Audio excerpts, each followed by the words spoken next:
Nos disponemos a dar comienzo a la segunda jornada con la que pondremos punto y final a la Semana de la Cultura Empresarial 2023.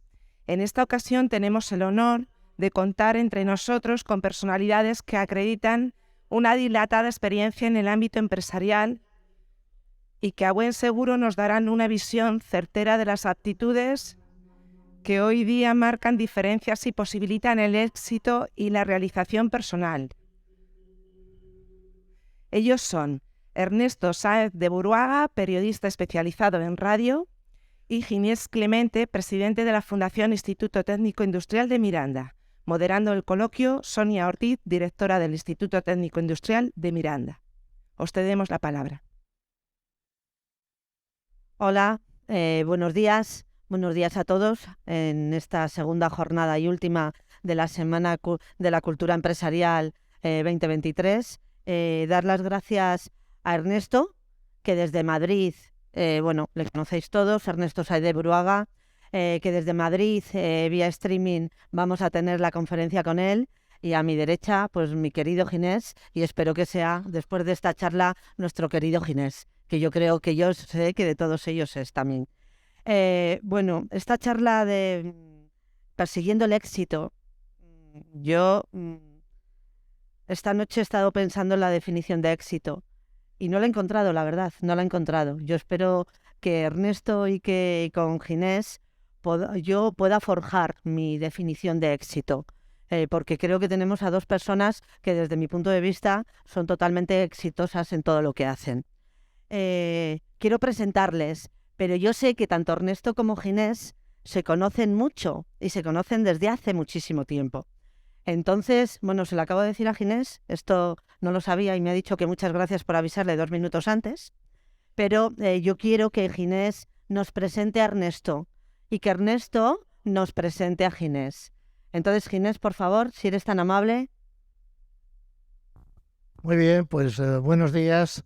Y la verdad es que Ernesto Sáenz de Buruaga, una persona nacida en Miranda que lleva el ser mirandés a gala, es probablemente, sin ninguna duda, uno de los mejores periodistas, uno de los mejores profesionales que tenemos en España. Ha pasado por responsabilidades tan altas como dirigir Antena 3, como estar en Televisión Española dirigiendo los informativos, como estar dirigiendo el programa de la mañana de la COPE y algunos más que en este momento no recuerdo, pero desde que inició su actividad como periodista, pues ha tenido esas altísimas responsabilidades, ha participado fundamentalmente, muy activamente en la transformación que ha supuesto para nuestro país toda esta época que viene ya desde el 80 para acá, y siempre donde ha estado lleva a gala haber nacido en Miranda y ser mirandés, ¿no? Además es el primer aficionado de nuestro querido mirandés. La verdad es que yo de Ernesto no puedo decir más que cosas agradables por ser como es, por ser el profesional que es y por querernos tanto como nos quiere y lo demuestra todos los días. Así que Ernesto, tú que aquí has estado alguna vez donde estamos ahora nosotros dando una charla a nuestros chicos, decirte que está el salón lleno esperando lo que tú les vayas a decir fundamentalmente. Que Sonia y yo haremos un poco de teloneros, ¿no? Pero todo tuyo y muchísimas gracias. Sabemos que hoy tienes un día muy, muy, muy, muy complicado y sabemos que a las 10 de la mañana te tienes que ir, como mucho. Muchísimas gracias por abrirnos este hueco y gracias por estar por estar en tu casa. Sabes que el ITM Miranda, por descontado, y el ITM es tu casa. Muchísimas gracias. Ernesto, con tu crecimiento personal y profesional, desde bien joven, habrás tenido que tomar decisiones que inevitablemente han marcado tu devenir. ¿Estás satisfecho con las elecciones que has hecho a lo largo de tu vida? Hombre, Uno cuando toma opciones, desde que se levanta que tienes que saber qué ropa te pones, estás tomando opciones, no pueden ser todas acertadas. Pero en líneas generales estoy contento porque me han traído hasta aquí. La primera y más difícil fue salir de Miranda a estudiar. Era una opción de marcharme muy lejos, a Madrid, a Valladolid, o quedarme cerca, en Vitoria, estudiar una carrera como fue Ciencias Químicas, que no me gustaba. La primera gran decisión fue dejar Ciencias Químicas cuando ya estaba muy avanzada la carrera y explicar en mi casa a mis padres que eso no me gustaba y que me hacía infeliz.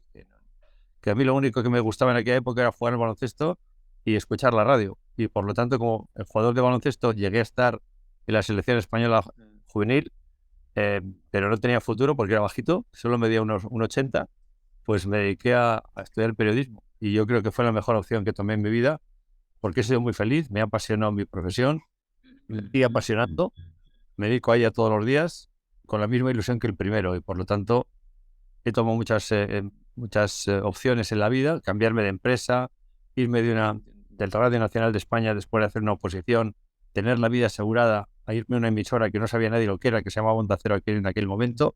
Siempre tomar decisiones, unas arriesgadas y otras no, pero en la vida pues hay que tomar decisiones aunque te equivoques. Lo importante no es equivocarte, es tomar decisiones y luego asumirlas, y si te has equivocado, volver a asumir otras decisiones que aunque sean complicadas, pues te tienen que llevar al camino de la felicidad. Si haces algo que no te gusta en la vida, son muchas horas diarias trabajando, serás infeliz. Yo a la gente que trabaja conmigo les digo, vamos a divertirnos, porque si no nos divertimos, si estás mal en el trabajo, si no tienes un buen ambiente, estarás enfadado, te enfadarás con tu gente, con tu pareja, con tus amigos, con tu familia, y vendrás aquí pues a disgusto. Y yo creo que en la vida hay que buscar una opción que te permita estar contento contigo mismo y con tu entorno las 24 horas del día. ¿Se piensa en el éxito? ¿Se persigue el éxito?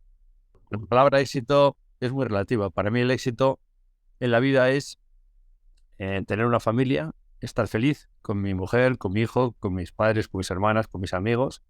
Y lo demás, el éxito, bueno, bien, es divertida. En un restaurante te dan mesa cuando está lleno. Y en Madrid pues se trata muy bien y todo el mundo te saluda, pero no es lo esencial. Al final lo que te queda es tu mundo. Y tu mundo, mi mundo, por ejemplo, a mí me gusta mucho ir a Miranda porque la gente que me conoce de antes de salir en la tele, muchísima gente, y no me quieren por estar en la tele. O cuando yo voy a Acuario, que estaba Toñín, que ya ha cerrado, o cuando me veo con Ginés en el casino, veo a gente que he visto toda mi vida y que me quieren exactamente igual, según he ido subiendo. No me quieren menos ahora o más. Me conocen más popularmente la gente, pero eso me es indiferente. El éxito no es eso. El éxito es ser feliz contigo mismo y vivir cada día de la mejor manera posible, ¿no? Eso es el éxito, ¿verdad? Bueno, la brecha de edad con los asistentes, bueno, pues es evidente, no la tenemos que decir aquí los tres. Yo un poco menos, pero hay brecha generacional con las personas que tengo enfrente. La mayoría rondan la 20 de años y bueno, pues igual os ven como personas inalcanzables, porque tienen otra visión de éxito que tú has dicho, que yo, bueno, estoy totalmente de acuerdo, ¿eh? Y gracias por la definición de éxito que acabas de hacer, Ernesto. Tú también tuviste su edad. ¿Cuáles eran tus inquietudes? Aunque sí que nos has comentado un poquito anteriormente, pero ¿cuáles eran tus inquietudes? ¿Cuáles eran tus objetivos? ¿Qué querías hacer? Pues yo estaba perdido. Honestamente, tío, con 20 años estaba perdido, pero esa experiencia me sirve ahora. Me vienen muchos hijos de amigos que los padres dicen, oye, mira, convéncele a mi hijo que sea médico, que sea abogado, pero que no sea periodista o que no tenga una formación profesional. Pues, hombre, no lo vemos claro. Y yo cuando los padres me dicen eso, les digo, que venga el hijo conmigo. Y les digo, oye, olvídate de lo que dice tu padre. Tu padre no va a vivir tu vida. Él vive la suya y no puede vivir la suya a través de la tuya también. Es decir, equivócate si quieres, pero yo no entendería que hicieras una cosa que no te gusta a la que te vas a dedicar toda la vida. Y de hecho yo tengo mucha gente joven. Claro, ahora las redes sociales hacen que los medios de comunicación contratemos gente joven porque tienen un lenguaje diferente, la manejan mucho mejor que nosotros. Y nosotros somos sus alumnos sin que ellos lo sepan. Es decir, a mí me están enseñando chavales de 20, 22, 23 años cómo manejan las redes sociales, TikTok, todas estas cosas que yo, para mí era un mundo que no conoceré nunca como ellos, que tengo que dirigirles, pero claro, tengo que escucharles. Y bueno, pues veo lo que son, veo hacia dónde van y veo también a veces la confusión que tienen de lo que quieren ser. Y yo les intento ayudar, porque yo con 20 años, pues ya te digo, estaba haciendo químicas, no me gustaba nada, por no molestar en casa, porque no se llevaran disgustos, porque mi padre veía que iba a ser un buen químico como él, pues me dejaba la vida. Es decir, empecé a adelgazar, estaba triste, mi vida era un desastre, hasta que un día decidí que había que romper con todo. Y esa fue la decisión más importante de mi vida. No hacer lo que querían mis padres, sino buscar mi camino, que no lo tenía claro y que lo encontré en el periodismo, sin ninguna vocación. Fui a probar y me apasionó tanto que hoy, con mi edad, me sigue apasionando muchísimo. Por lo tanto, entiendo lo que es tener 20 años, entiendo lo que es estar confuso, y cuando voy a la universidad a dar clases a los chavales de su edad, siempre les digo lo mismo. Si tuviéramos una bolita de cristal donde pudiéramos ver nuestra vida dentro de 10 años, cuando tengamos 30, muchos de vosotros hubierais decidido hacer otra cosa probablemente. Por lo tanto, es muy importante qué se hace y cómo se hace cuando se tiene 20 años, aunque te equivoques. Bueno, para quien no lo sepa, ya lo hemos dicho, tanto Ginés como Ernesto ha comentado, pero Ernesto es uno de los mejores comunicadores más prolíficos de las últimas décadas. Cadena SER, Antena 3 Radio, COPE, Radio Nacional de España, Onda Cero, además de dirigir los servicios informativos de Televisión Española, ser director general de los servicios informativos de Antena 3 y presentar varios programas de Telemadrid y Veo7. La palabra puede contener en sí misma pues un poder enorme. ¿Cómo se lleva a cargar con tan enorme responsabilidad, Ernesto? Pues te voy a decir la verdad, yo creo que no lo he dicho nunca, porque no lo piensas, sinceramente. Yo me acuerdo muchísimo más de cuando en Miranda de Ebro, un día con 20 pocos años, me dice el director: cógete la unidad móvil, ve y cuéntame las fiestas de San Juan del Monte. Y decía, ¿cómo que coge la unidad móvil y cuéntame las fiestas? Para mí aquello fue un shock. Es mucho más fácil hacer un telediario que hacer aquello que hice en Miranda. O un programa por la tarde de debate en Miranda de Ebro, un sábado por la tarde. Un debate en la radio, que no tenía ni idea de lo que estaba haciendo. Pero yo era muy osado. Dije, bueno, pues vamos a probar. Y por lo tanto, pues esto va así. Es decir, no te preocupas de dónde vas a llegar o qué vas a hacer. Yo cada día hacía lo que podía. Y un día simplemente, pues en viendo al Mirandés, se puso a lo mío un señor que no sabía quién era y empezó a decir unas cosas muy raras de la radio. Y yo le dije, no estoy de acuerdo. Y dice, ¿cómo que no estás de acuerdo? Era un señor, pues ya mayor. Y le dije, pues es que no estoy de acuerdo con lo que está diciendo usted de la radio, creo que no tiene razón. Y resulta que era un directivo de Radio Castilla de la cadena SER y me contrató, y al día siguiente empecé a trabajar en la SER. Pues vale, pues estupendo. De ahí me fui a Antena 3 en Burgos, y un día el director de Radio Nacional pasaba por Burgos y yo hacía un programa que no quería hacer nadie, un sábado por la tarde, me escuchó y me llamó el día siguiente y le colgué el teléfono. Me dice, una señora me dice, hola, soy la secretaria del director de Radio Nacional de España. Sí, yo soy Mari Francis, adiós, y la colgué el teléfono. Claro, ¿cómo te va a llamar a ti un chaval de Miranda que está en Burgos, el director de Radio Nacional de España, Eduardo Sotillos? Pues le colgué el teléfono y me dice, bueno, no, me has colgado el teléfono, me llamo por segunda vez, me llama el director mío, me dice, ¿cómo cuelgas el teléfono al director? Yo, pero yo que sabía que era el director, pues ponte por favor. Y me dice, vente a Madrid.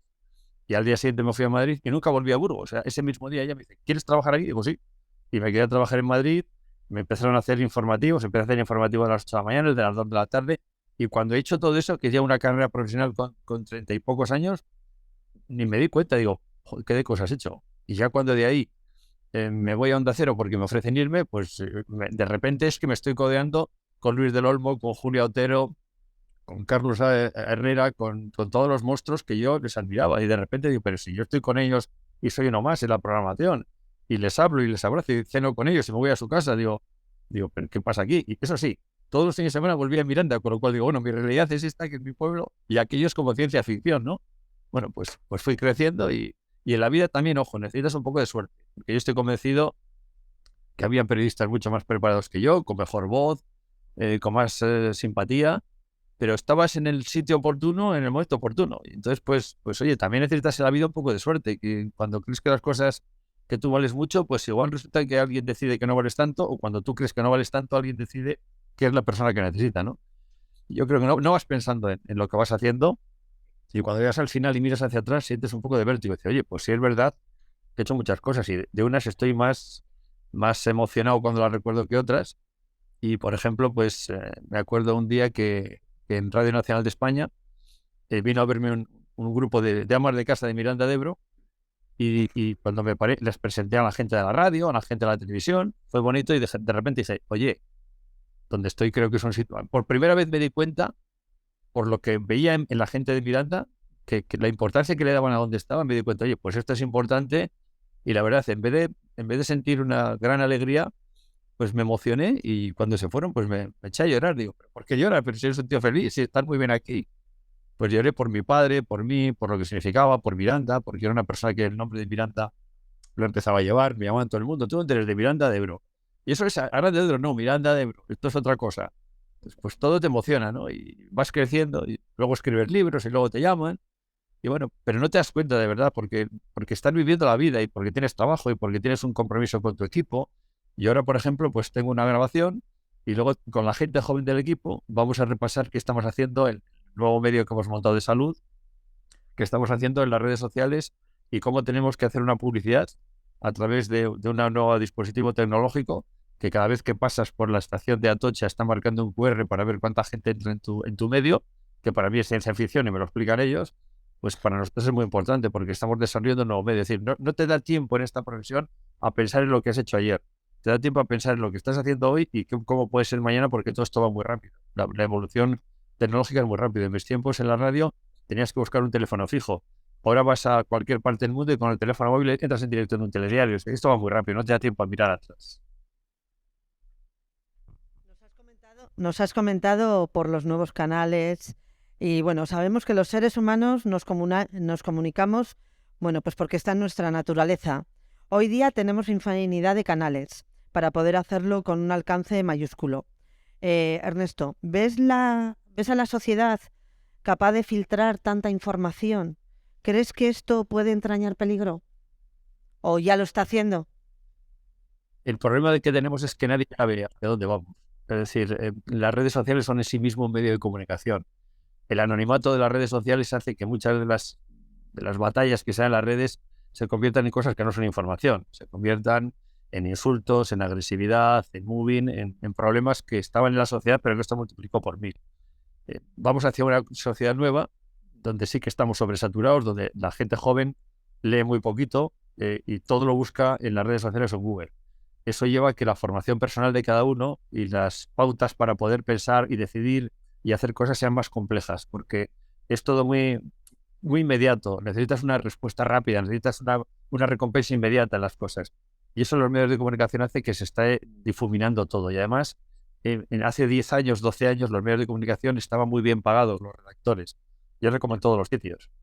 Ahora se hacen contratos de un día, de una semana, de un mes, que a mí me parece sencillamente una desvergüenza. Es decir, tú no puedes tener una persona de 20, 25, de 30 años pendiente de un contrato basura cuando tiene que ir a casa, pagar la hipoteca y si quiere llevar a sus hijos a un colegio privado o a unas clases particulares, no puede hacer. Es decir, no es un problema de los medios y de si estamos menos informados, es un problema que engloba socialmente a un conjunto de cosas que van a influir en la vida de los chicos que están escuchándonos en este momento. Mira, yo me despidieron de un trabajo, Burgos, en la cadena SER, me despidieron por bobadas, porque discutí también, es que yo discutía mucho de joven, ahora ya discuto un poco menos. Y cuando me decían, oye, qué bien has sido libre, has decidido lo que tú has querido, has sido libre, sí, pero te has quedado en tu casa, no tenías dinero, no podías pagar el piso y no podías pagar la letra del coche. Y al final, el factor humano en la comunicación y en la vida influye mucho. Es decir, las circunstancias personales de cada uno hace que influya mucho tu forma de vida. Y la comunicación ahora es lo mismo. Muchos medios, muy dispersos, muy de nicho. Nosotros hablamos de la palabra nicho, que es cada vez hay información más especializada. Si quieres hablar de tecnología, tienes una página que te habla de tecnología. Si quieres hablar de salud, tienes 10 páginas de salud. Si quieres, o sea, tienes demasiadas cosas y a veces no sabes dónde buscar y cuál es la de más calidad. Y la de más calidad es siempre donde hay una empresa solvente, donde se paga bien a los trabajadores y donde hay futuro.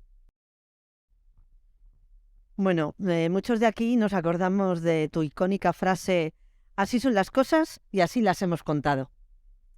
Es toda una declaración de intenciones, la verdad. Es una manera de trascender. ¿Cómo de importante es creer en lo que haces?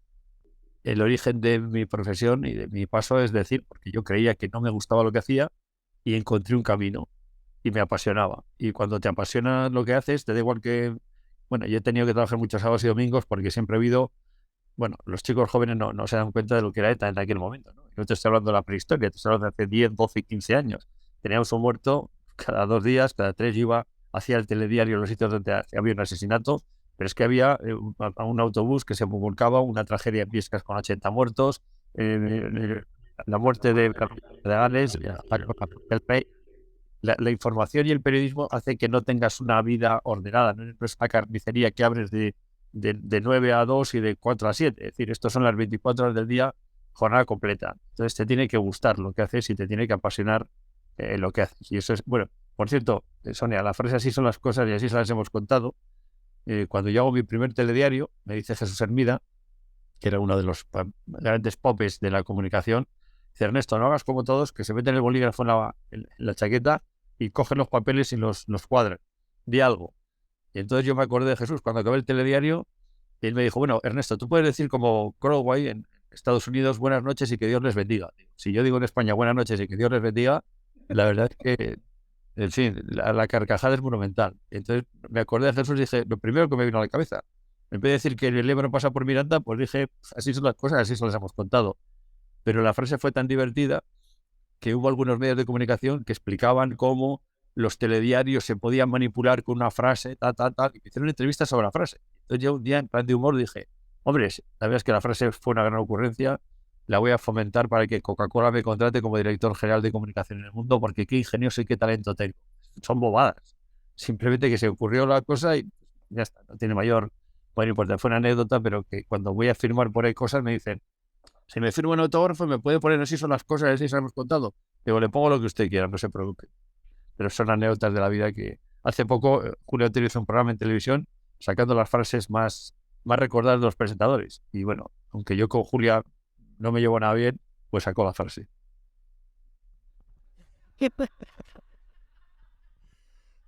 Bueno, todos sabemos que el coloquio de hoy, el título es Persiguiendo el éxito. ¿En qué punto del camino te encuentras? Pues hombre, no te voy a decir que estoy como un chico de 20 años esperando comerme el mundo. No, pero sí intento cada día vivir. Y mira, a mi edad la gente piensa en la jubilación. Yo aseguro que no voy a jubilar nunca. Para mí no tiene sentido. Quiero decirte, si hago lo que me gusta, se me entretiene. Mira, hoy tengo una comida, bueno, lo puedo contar aquí, ¿no? Hoy tengo una comida con el presidente de la Organización Médica Colegial.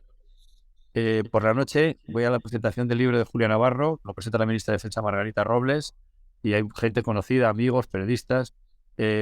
Ahora mismo te grabo una entrevista con Albert Boadella, que es un personaje por sí mismo maravilloso, era el icono de la libertad de expresión en España en mi juventud, y ahora pues un hombre muy político y controvertido, que estrenó en Madrid el otro día una obra que se titula Locos por la lírica.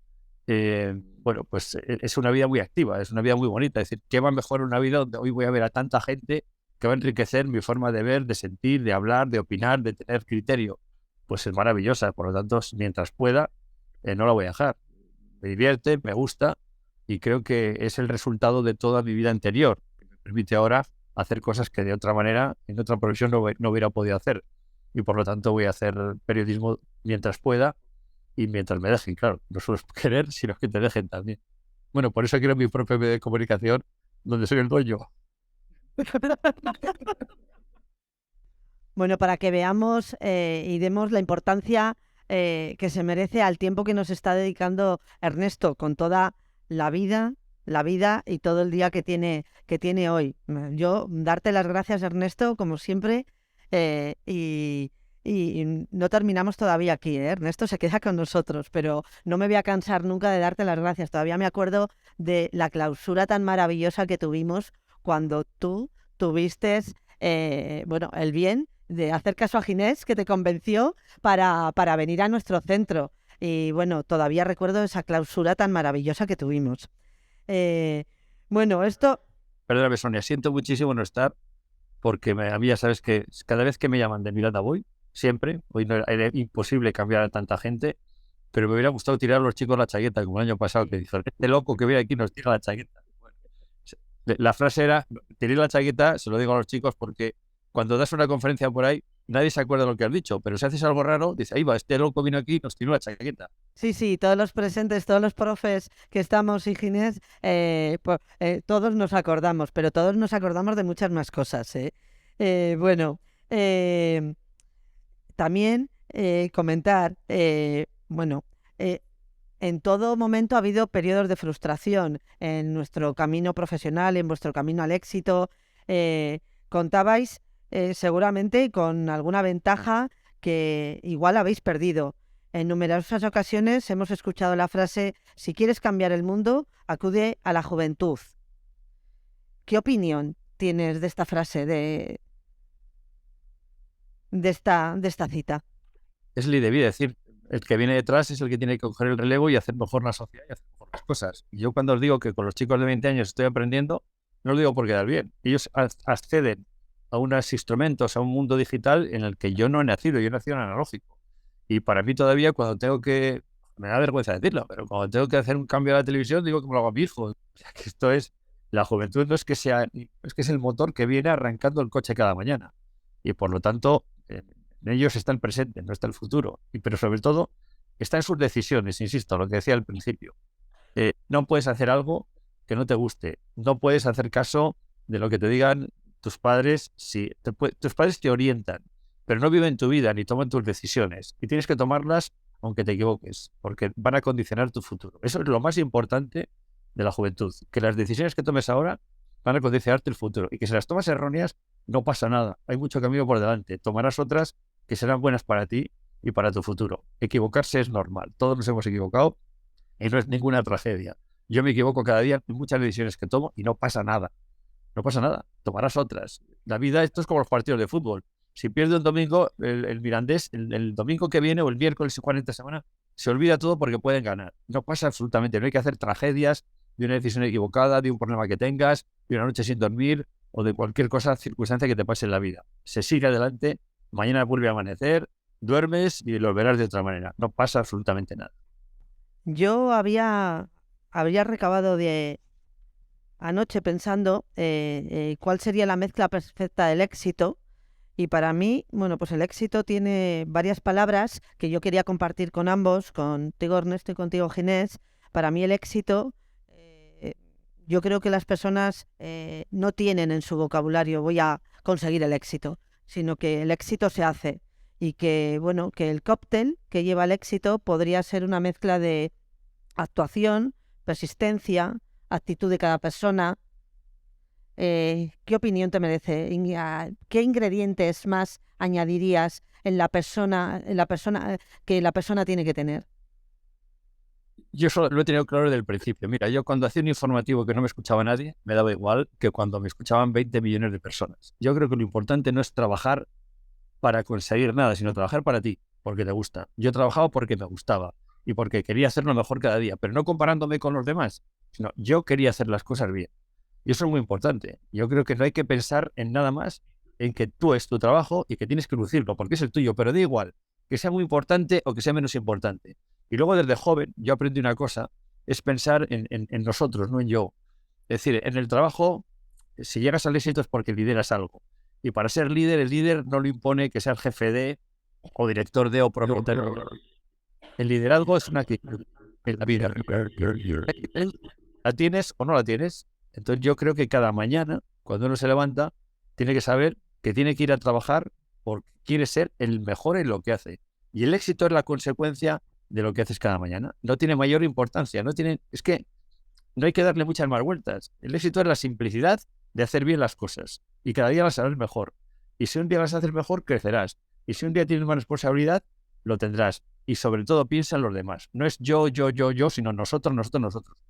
Y yo no hubiera sido nada sin los equipos que formaba. Yo creo que lo mejor que he hecho ha sido formar equipos, porque a veces es más importante ser el mediocre de un equipo brillante que el brillante de un equipo mediocre. Porque si tu equipo es mediocre, tu trabajo será mediocre. Y si el equipo es brillante, tu trabajo, aunque no seas el más cualificado, será brillante. Yo he sido director de todo. En la Radio Nacional, en Onda Cero, en todo lo que tú quieras. De los informativos, consejero de la Antena 3, he manejado un presupuesto de casi 200.000 millones de pesetas en su día. Pero es que yo contrataba a los mejores y en mi equipo de la gente que trabajaba conmigo elegía a los mejores. Yo no sabía el que más de economía, ni el que más de marketing, ni el que más de publicidad, ni el que más de política, ni el que más de economía. Yo coordinaba ese equipo con mi experiencia y cogía a los mejores. Por lo tanto, vamos a trabajar para crecer, no por los demás, sino por ti, para adquirir conocimiento, para hacer las cosas mejor, rodéate de los mejores y sé solidario siempre con los que trabajas. Ayúdales. El jefe sabe perfectamente quién hace las cosas, quién es el bueno, malo. No tienes que pisar a nadie para mejorar. Tienes que ayudarles, tienes que ser buen compañero. Estas cosas que parecen de carril hay que llevarlas a la práctica. Porque he conocido muchos que eran yo, y que cuando les veías venir eran muy buenos, pues decía, tú, pues para ti. En mi equipo no estás. Ya está. Así es.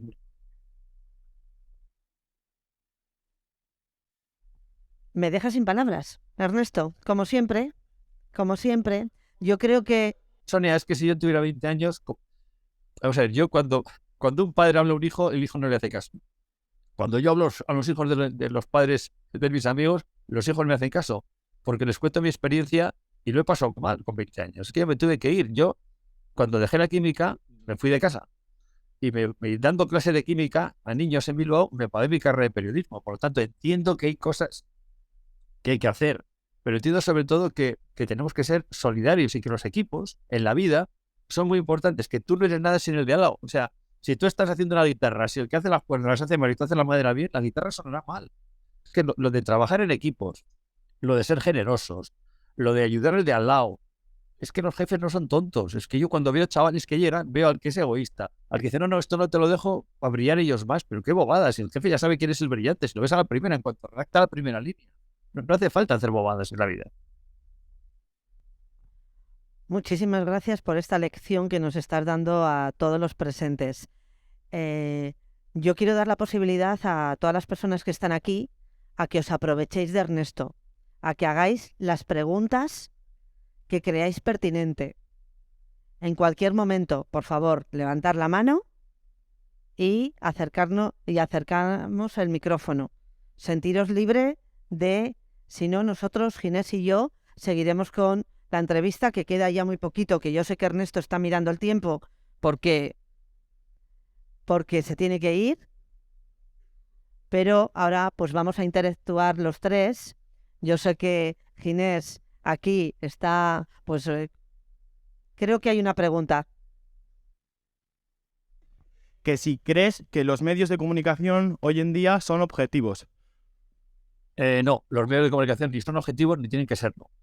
Es decir, una cosa son los medios públicos y otra los privados. Los privados tienen la ideología la que sea, la tienen que reconocer. Es decir, uno puede ser de derecha, de centro, de izquierda, de ultraderecha, ultraizquierda, da exactamente igual. El propietario marca la línea editorial y tiene que saberlo todo el mundo. No pasa nada. Mire usted, estos son de derecha, pues son de derecha. Los medios públicos, sin embargo, tienen que mantener la neutralidad. ¿Por qué tienen que mantener la neutralidad? Porque son públicos, son de todos. Los controlan los parlamentos y, por lo tanto, el público tiene derecho a que sean lo más, no neutrales, porque neutrales es muy difícil, pero sí lo más objetivos posible, lo más cercanos a la verdad y a la realidad. Pero voy a hacer una crítica de los medios de comunicación, de todos en general. Yo creo que nunca, como hoy, han estado tan supeditados a los editores y a los propietarios. Yo creo que hoy en día la carga ideológica y la carga sectaria nunca la habíamos vivido.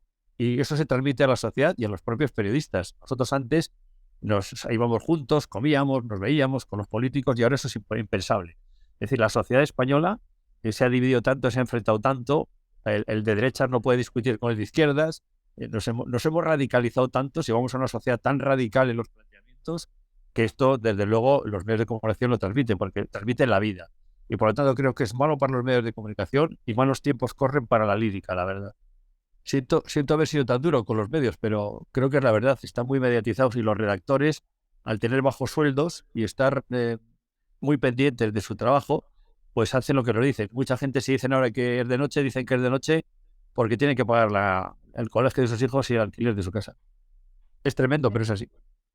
Tenemos una segunda pregunta. Sí, mi pregunta es, pues de cara a toda una vida dedicada al periodismo, pues lo que ha significado para ti, todo el esfuerzo que ha conllevado. Mismamente yo vengo de ayer de estar en la SER Miranda haciendo un pequeño análisis de cara a la temporada de Fórmula 1 y igual hasta me planteo también probar a dedicarme a ello. Entonces mi pregunta es todo el esfuerzo que conlleva dedicarse al periodismo. Vamos a ver, yo creo que es la profesión más apasionante del mundo.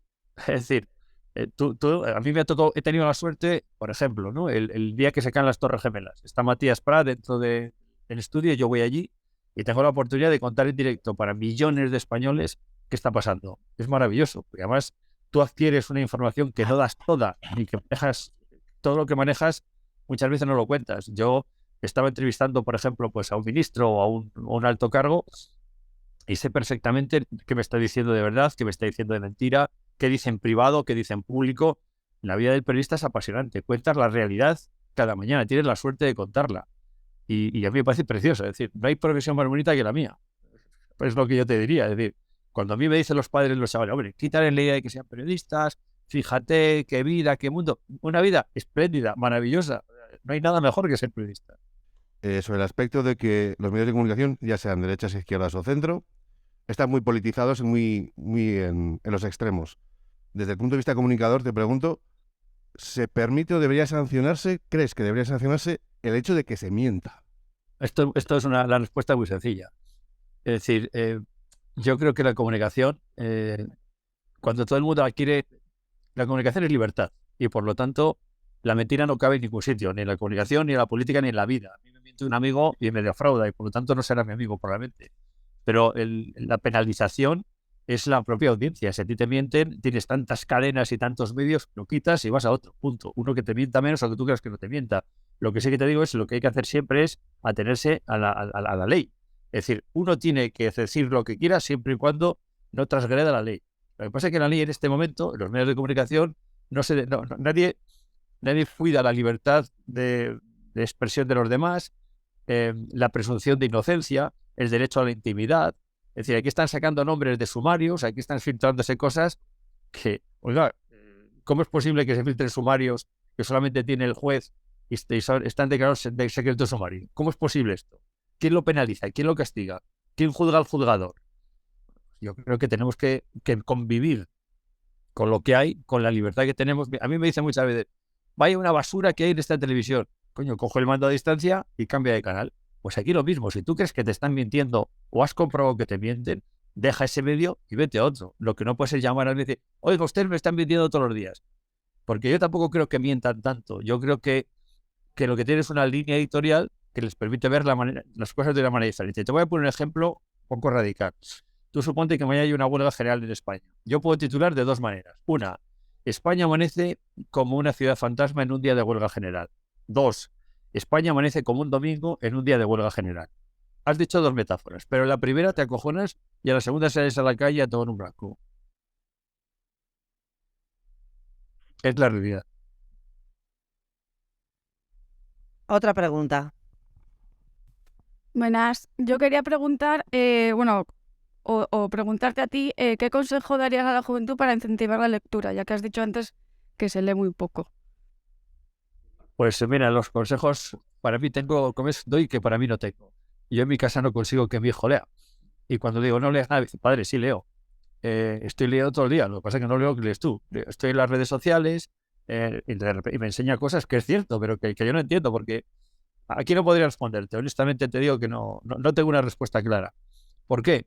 Porque es que mis tiempos eran otros. Yo, por ejemplo, leo mucho, pero porque me interesan muchas cosas. Ahora leo muchísimo de sanidad, de problemas sanitarios, de hospitales, de gerentes, porque estoy en ese mundo y quiero aprender. Nunca voy a aprender tanto como un gerente, pero cuando me hablen de algo, por lo menos que me suene. Y ahora la gente, vosotros, estáis con los tweets, con los mensajes, os mandéis cosas en YouTube. O sea, vosotros estoy seguro que no veis la tele con vuestros padres sentados en el sofá de casa. Cogéis el teléfono, cogéis el ordenador, cogéis la tablet y veis cosas concretas. Veis YouTube, veis vuestros canales, veis vuestras cosas, ¿no? Entonces el mundo ha cambiado tanto que probablemente yo estoy pidiendo algo que no va con los tiempos que estamos viviendo. Entonces, no lo tengo claro, no sé. A mí me gustaría que mi hijo, o vosotros, mi hijo tiene ahora 28 años y bueno, pues no le veo un libro de mano nunca. Pero cuando le hablo de cosas, de la ley del sí es sí, me discute con argumentos. Luego, él los recoge en las redes sociales. Otra cosa es que las redes sociales digan verdades, mentiras, estén manipuladas, sean sectarias, como les pasa a los medios, exactamente igual. Estamos en un momento de confusión donde no sabré responderte. Porque cuando digo que no le insisto, él me argumenta, y cuando me argumenta es porque ha leído algo en algún lado. O sea, siento mucho no responderte, no sé de todo, ni tengo respuesta para todas las cosas. Y es un problema, porque me encantaría decirte, lee, de la afición, el papel, yo leo, subrayo, vuelvo, y cuando me acuerdo de algo para hacer una entrevista, al ver Boadella ayer, por ejemplo, en casa, me acordé que le había hecho una entrevista hace años y que la había editado en un libro de entrevistas. Y le busqué la entrevista, subrayé lo más importante, me di cuenta de cómo han cambiado el tiempo, porque el libro es de hace 12 o 13 años, y dije, ya no me vale esta pregunta, el mundo ha cambiado, voy a cambiarlo por aquí, pero tuve una base que era el libro, que para mí me ha servido para formarme, para buscar criterios, para leer de todo, porque yo he leído todo lo que cae en mis manos, pero comprendo que ahora vamos hacia otro mundo y no sabría responderte, y me fastidia no responderte, la verdad. Otra pregunta. Buenos días, Ernesto. Mira, yo recuerdo los informativos de hace 30 años y veías a un periodista, pero es que ahora, pongas el canal que pongas, no ves un periodista. Como que está muy manipulada la información, que un poco más contestado ya antes, pero es que ya ahora da pena ver un informativo. No sé si es que porque no hay libertad de expresión o porque hay un problema ahí, no sé. Gracias. Te voy a contestar muy fácil. Yo creo que Vicente Vallés hace un gran informativo en Antena 3. Hace un gran informativo. Vicente es un tío muy discreto, es un hombre culto, es un hombre muy preocupado por la información y por ser honesto. Y yo creo que cuando quiere, por ejemplo, criticar al gobierno, en vez de decirlo él, porque yo creo que no hay que criticar con la palabra, sino con los hechos, dice, el presidente del gobierno ha dicho esto, pero hace 3 días dijo esto y hace un mes dijo lo otro. Entonces tú simplemente pones 3 testimonios y tú mismo sabrás si te miente, si no te miente, si es coherente, si no es coherente, si dice la verdad o te está contando una milonga. Carlos Herrera por la mañana, es la radio. La radio es otra cosa, no hay imágenes. Carlos tiene una línea editorial muy definida. Carlos está en contra del gobierno del PSOE y en contra de Podemos. Tiene una campaña contra ellos directa, pero no lo oculta a nadie. Es decir, no dice a nadie, no engaña a nadie. Carlos tiene una línea editorial muy definida y que está en contra de Sánchez. Quiere que sabe el presidente del gobierno y lo dice cada mañana. Pues tú ya lo sabes. La SER, Ángel Barceló, tiene una línea muy definida. Defiende al presidente del gobierno cada mañana. Pues tiene una línea muy definida. Y tú como oyente o como telespectador tienes que optar. La desgracia es que antes la gente cambiábamos de emisora y de televisión. O sea, yo oía la SER un rato, Radio Nacional otro rato, la COPE otro rato, y ahora la gente oye lo que quiere escuchar y ve lo que quiere ver. La gente ya quiere que sus ideas las reafirme el periodista de turno al que escucha o lee o ve cada mañana. O sea, ya sería impensable que una persona de izquierda se escucha la COPE, impensable. O que una persona de derecha se escucha la SER, impensable. Eso antes era normal. Y eso nos enriquecía a todos. Y nos hacía más tolerantes. Y ahora vamos cada vez, somos más radicales, más agresivos y nos estamos enfrentando. Antes, cuando hablar de política con amigos, pues bueno, se podía hablar de izquierda, de derecha. Ahora ya hablar de política con amigos es un problema. No te digo ya nada si hablas en Cataluña, fundamentalmente familiares que son nacionalistas o no nacionalistas. Y creo que en esto hemos perdido los medios, pero sobre todo ha perdido la sociedad española. Y lo más importante, y esto creo que es definitivo, están perdiendo la libertad. Cada vez, con lo que está pasando en España, somos menos libres. Yo he sido mucho más libre hace 10 años que lo soy ahora. Pero los jóvenes que están ahí sentados tienen mucha menos capacidad para ser libres en lo que yo he sido que lo que éramos hace 20 años o 30 o 40. Yo creo que se están perdiendo libertades a chorros. Se están condicionando a la gente, se están haciendo leyes donde en vez de ser racionales nos enfrentamos y eso es solamente perder. Yo creo que la tolerancia, el respeto a las ideas de los demás, el ponerte en los zapatos del otro a ver cómo piensa y por qué, o cómo discute o qué problema tiene, es muy importante en la vida y eso se está perdiendo en la sociedad española. Y es un drama. ¿Alguna pregunta más? No. Bueno, le voy a pasar el testigo a Ginés. Ernesto, buenos días y muchísimas gracias. Nos has dado una clase magistral y además muchísimas gracias porque además me has quitado a mí prácticamente todo el trabajo esta mañana en esta intervención porque coincido. Quizás esa profundidad, esa charla que nos has dado hoy, tú y yo nunca la hemos tenido tan larga y tan profunda, ¿no? Y me he dado cuenta de que coincido contigo que por otra parte no es nada extraño, porque somos amigos y por algo somos amigos, ¿no? Coincido contigo al 100%, con lo cual yo ya no voy a repetir lo que tú has dicho, porque no puede ser repetir las cosas si no las vas a mejorar. Ni voy a mejorar la forma de decirlo, ni voy a mejorar ni la forma ni el fondo. Por tanto, muchísimas gracias por estar con nosotros hoy. Nos hubiera encantado, sé que a ti también, estar aquí. Y muchísimas gracias porque nos has dado una clase fantástica.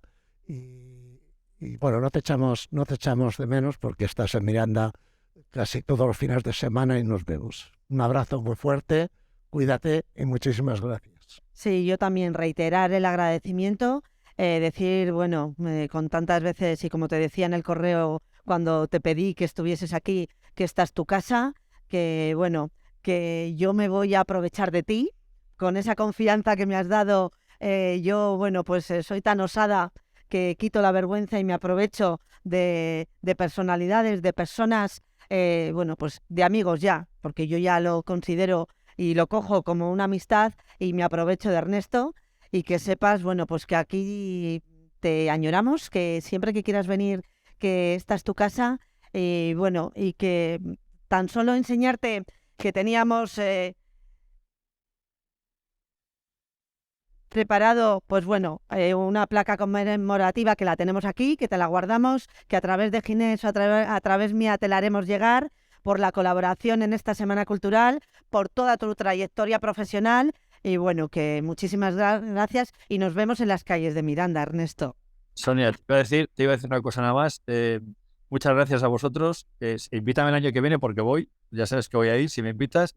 Y lo que sí que invitaría es a cualquiera de los chicos que están ahí, si vienen a Madrid, yo me presto le den mi teléfono, le enseño que es una productora de televisión, cómo trabajamos en un medio digital, audiovisual. Y estamos haciendo, por ejemplo, ahora documentales para la BBC y National Geographic. Estamos haciendo series de televisión. Estamos haciendo cosas para hospitales estupendas, maravillosas, que son Vanguardia Digital, y cualquiera que quiera venir. El último que vino de Miranda, por cierto, es un hombre joven al que yo le aprecio mucho. Trabaja en Miranda extraordinariamente bien, que es Roberto. La verdad es que Roberto Martínez está llevando Miranda Empresas. Creo que tiene un mérito maravilloso, un chaval joven con un empuje tremendo, que se mueve como nadie y que estuvo viendo la productora. Y es una invitación que os hago a todos los que queráis. Mi teléfono lo tiene Ginés, al que quiera venir le recibiré con los brazos abiertos, como siempre hago con los chicos de Miranda. Muchísimas gracias. Muchísimas gracias.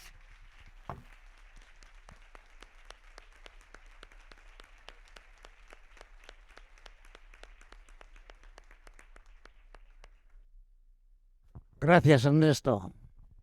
Bueno, Ginés, pues menudo marrón tenemos ahora tú y yo. Continuar con el coloquio después del buen sabor de boca que nos ha dejado Ernesto, que bueno, queríamos, a mí cuando me plantea Miguel Lopetegui, que es la persona del centro que se ha encargado de la gestión de toda la Semana Cultural y me dice, Sonia, ¿Ernesto será posible? Y bueno, yo le digo, pues sí, vamos a hacer todos los posibles para que esté con nosotros. Bueno, pues después de esta clase magistral, que yo también la tomo para mí, porque siempre aprendo de todas las personas que vienen aquí, nos dedican su tiempo, que es el tiempo hay que recordar, el tiempo no tiene precio. El tiempo de las personas que vienen aquí no se recupera y que vienen aquí, como ayer vinieron muchísimas personas a dedicar su tiempo con nosotros, a hablarnos de, bueno, pues de todas las charlas que tuvimos ayer, el jurado que tuvimos en las presentaciones de los proyectos, que es loable. Y bueno, pues ahora vamos a charlar con nuestro presidente del patronato de la Fundación. Bueno, y tantas cosas que es Ginés. Yo, bueno, para mí le considero mi amigo, mi mentor.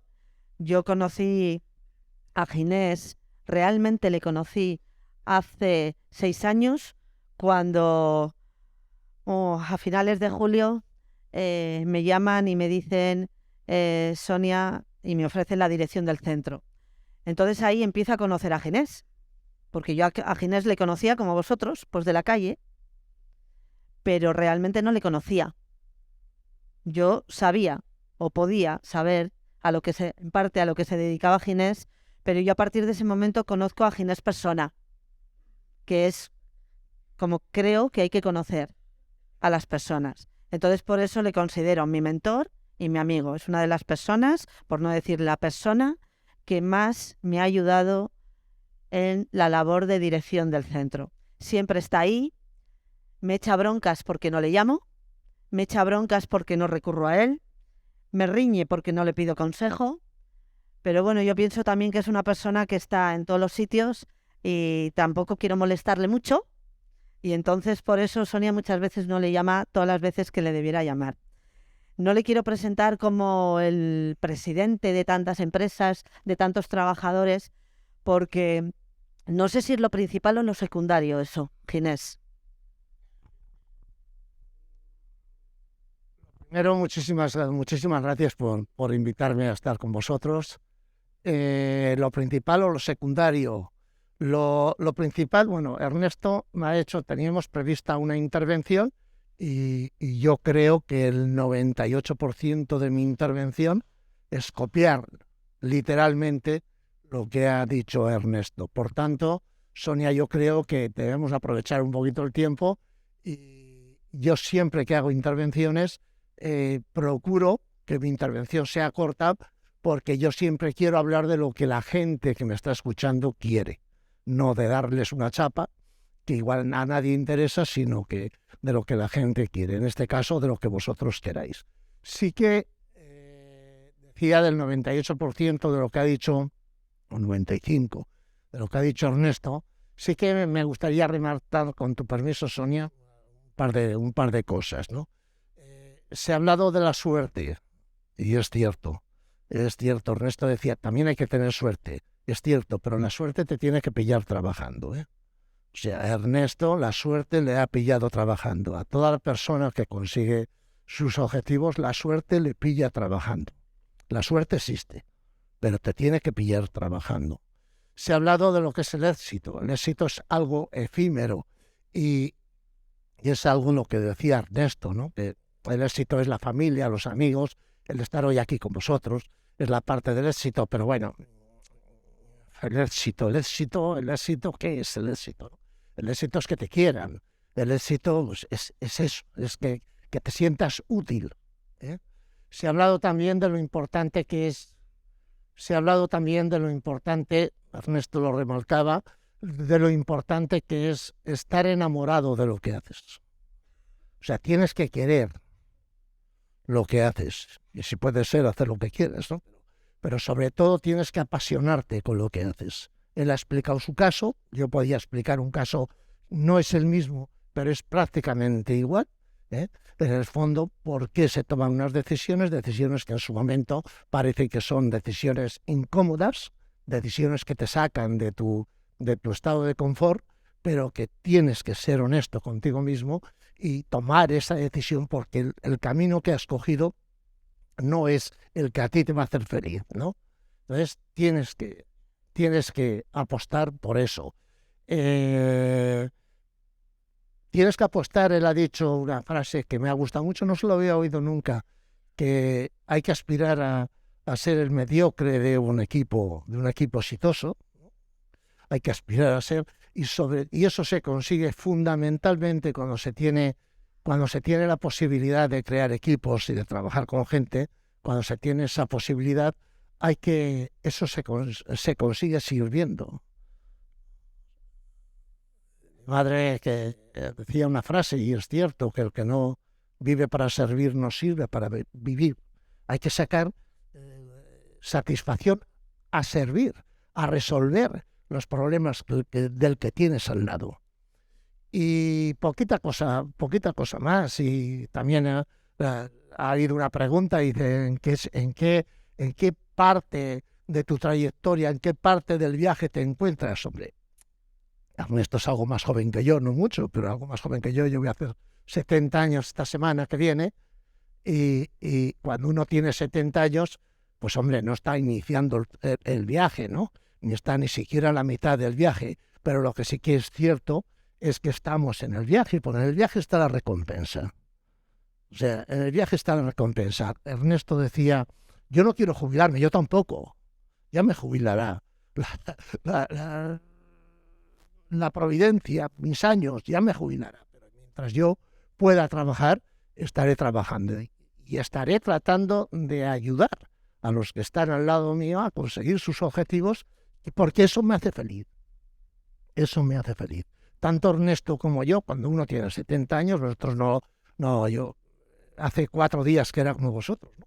Pero cuando uno tiene 70 años y ya está trabajando toda la vida, si sigue trabajando, trabaja porque quiere, no porque tenga que trabajar. Porque normalmente ya pues su familia está más o menos enfocada, los recursos, cada vez que cumples años necesitas menos recursos para vivir.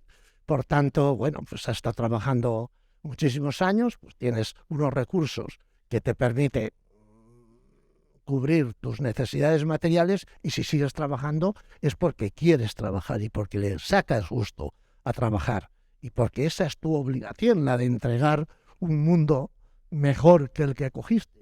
Y eso es un poco los mensajes que yo resumiría de la magnífica intervención que ha tenido Ernesto, y que vamos, yo no puedo hacer más que remarcar esas 2 o 3 cosas que él lo ha dicho, y que yo, por decir algo, porque si no parece que no voy a decir nada, pues lo hago. Pero bueno, estaría encantado de poder tener ese coloquio abierto con vosotros para ver si cuando terminamos tenéis una idea diferente o no de lo que es un empresario. Así que a vuestra disposición. Yo comentar una cosa, además lo has dicho tú, hace pocos días eras alumno de este centro. Bueno, pues acuérdate de esos hace pocos días. ¿Cuáles eran tus objetivos? ¿Por qué elegiste mecanizado? Y estuviste con los tornos, las fresas, que bueno, cada vez que bajas a los talleres da envidia verte cómo los miras. ¿Qué pensabas cuando elegiste mecanizado? ¿Fue una elección? ¿O por qué? ¿Por qué viniste a los jesuitas? Yo vine a los jesuitas porque no podía ir a otro sitio. Yo tengo 14 años, tuve que elegir, y como la universidad no estaba al alcance del bolsillo de mi familia, pues tenía que hacer lo que entonces decíamos un oficio. Entonces, ser maestro industrial, recuerdo a mi padre cómo se le llenaba la boca. Yo no llegué ni a terminar la maestría, por algunas razones. Yo hice oficialía.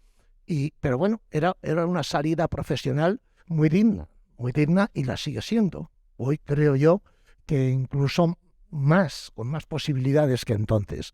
Y entonces, bueno, yo fui allí y elegí tornero porque el marido de una prima de mi padre era tornero. Y entonces elegí tornero. Bueno, lo que decía Ernesto, muchas veces no sabes por qué, pero sí que tienes la obligación, cuando eliges un camino, que sea tu camino, y si te has equivocado, no pasa absolutamente nada, porque cuando uno se equivoca, aprende. Cuando uno fracasa, aprende. Y yo creo que eso es lo que tenemos que aprovechar. O sea, no hay que tener miedo al fracaso, no hay que tener miedo a la equivocación, hay que tener miedo a no tomar la decisión y a vivir en un lamento permanente que te hace ser un pesimista. Hay que tomar las decisiones que haya que tomar, sabiendo que de 100 decisiones que tomas, 50 van a ser erróneas. Bueno, pues ya corregirás el tiro, ¿no? Lo decía también Ernesto. No es importante elegir, es importante que cuando has elegido te enamores de lo que has elegido, o si no es así, tomes otro camino, porque no pasa nada por equivocarte. Nos vamos a equivocar muchísimas cosas, solo los imbéciles no se equivocan. Ellos que creen que todo lo hacen bien son las personas más imbéciles. Entonces, el que lo hace bien todo no se equivoca nunca. Vive feliz, eso sí, pero es un imbécil. Vive feliz por su imbecilidad. Pero los humanos, los normales, las personas normales, nos equivocamos. A todas las horas nos equivocamos. No pasa nada y no hay que tener miedo a la equivocación. El miedo a perder nos hace perder muchas veces. El miedo a no equivocarnos, el miedo a equivocarnos nos hace equivocarnos. Nos hace no tomar una decisión que la tenemos que tomar, porque si acertamos, acertamos. Y si nos equivocamos, aprendemos. O O sea que yo empecé a hacer oficialía porque era lo que había. Era lo que había y la verdad es que ha sido la profesión de mi vida. Me he enamorado de dos cosas en mi vida, de mi mujer y de mi profesión. Y yo creo que eso es lo que me ha ayudado a tanto enamorarme de mi mujer. También el entorno es muy importante y ser serio con el entorno y cuidar el entorno. Mi familia y mi profesión es la que me da un cierto grado de satisfacción y me ha permitido pues que un chaval de 14 años, cuando yo entré en este colegio y vivía aquí en la barriada de Yagüe, en la barriada de Yagüe o ya el crucero, ¿no? Que bueno, que tenía unas limitaciones importantes, ¿no? En mi familia, mis padres muy trabajadores, pero teníamos unas limitaciones importantes, pues poder llegar a mis 70 años, decir, he creado miles de puestos de trabajo y esa es la gran satisfacción que me da. He creado miles de puestos de trabajo y estoy enganchado al centro donde me formaron, donde profesores no los que hoy están, pero otros profesores me formaron. Entonces, bueno, pues eso para mí es una gran satisfacción. Luego decides montar tu empresa. ¿Qué es lo que te empujó y con qué contabas? A mí me empujó llegar a los 20. Yo con 24 años trabajaba en la empresa que trabajaba el abuelo de Miguel. Era uno de mis encargados. Y entonces yo con 24 años llegué al tope de lo que yo podía llegar, ¿no? Era oficial de primera, no sé qué, además mis encargados me trataban con mucho cariño. Yo veía que cuando tenían alguna dificultad o alguna cosa un poco especial me lo mandaban a hacer a mí. Entonces todo aquello llegó a hacerme pensar que profesionalmente no podía evolucionar mucho más. Podía llegar a ser encargado y tal, pero que no podía evolucionar mucho más. Y además yo quería tener mi empresa. Yo quería tener mi empresa porque yo viví un fracaso con mis padres. Nosotros teníamos una carnicería en la calle San Agustín, número 19, y aquella carnicería fracasamos. Fracasamos cuando yo tenía 14 años, un momento antes de entrar en los jesuitas. Fracasamos, yo recuerdo perfectamente, tuvimos que hacer el traspaso de la carnicería para pagar las deudas. Lo recuerdo, la cifra, 214.000 pesetas, lo que soy 1.000 y pico euros, ¿no? Por eso nosotros fracasamos y yo vi salir de la carnicería a mi padre y a mi madre llorando porque nuestro negocio había fracasado. Yo lo había vivido, ese negocio lo había vivido con ellos mucho, porque mi padre era empleado municipal y yo tenía que ayudar a mi madre, que era el hijo mayor, tenía que ayudar a mi madre. Iba a la escuela, pero también tenía que ayudar a mi madre. Y entonces eso me hizo como tener una cierta inclinación a recuperar ese fracaso, ¿no? Y entonces eso me llevó a pensar que yo quería tener mi empresa. ¿Y qué era tener qué empresa? Pues lo que sabía hacer, claro, que era hacer piezas de torno, ¿no? Entonces me llevó a eso, en 40 metros cuadrados, está allí en la plaza de Vallas, enfrente de la fuente, está ya más un letrerito que pone Aceiturri. Allí empecé yo con 40 metros cuadrados. La empresa tuvo un trabajador, compré un torno, un taladro y una sierra alternativa, firmé 36 letras y con eso empecé y saqué una cuenta de crédito de 300.000 pesetas, y pico euros, y con eso empecé mi empresa. Un trabajador que fui yo y hoy tiene 3.000 personas. Así empezamos y así es el desarrollo. Entonces, yo quiero que me hagan preguntas ellos, ¿no? Yo que levanten la mano y Sonia se calla. Yo quiero que me hagan preguntas ellos. Sí, sí. Es que ayer te preguntaba esto porque, bueno, ayer me resultó a mí curioso como público que yo estaba en la charla coloquio que tuvimos con los empresarios senior, con Daniel y con Alejandro, que ellos apuntalaron mucho que tuvieron el gran apoyo de sus padres, tanto emocional como económicamente. Eso es una diferencia que creo que existe de ahora a los empresarios de antes. Aquí tenemos el ejemplo. No, vamos a ver, lo que sí. Yo, desde luego, el apoyo emocional de mis padres lo tuve desde el primer momento y lo he tenido hasta que ellos se han marchado.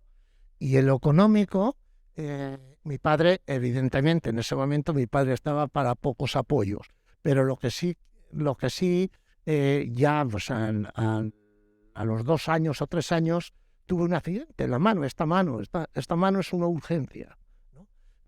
Tuve un accidente y ya mi padre estaba en situación había cambiado un poco la situación económica. Fue al banco y dijo, oye, las letras de mi hijo las cojo yo, mientras esté de baja, o estuve 6 meses de baja.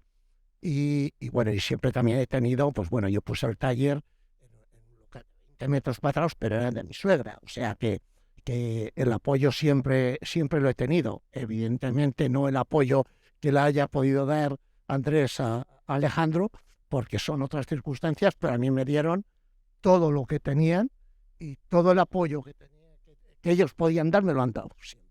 Sí, eso es característica igual, exactamente igual, que pasen los tiempos que pasen. Pero sí que es verdad que, bueno, cercioraron y apuntalaron muchísimo por el gran apoyo que, bueno, pues que muchas veces se puede tener la suerte de poder empezar con ese apoyo, o se puede tener no la suerte. Hoy, yo una cosa.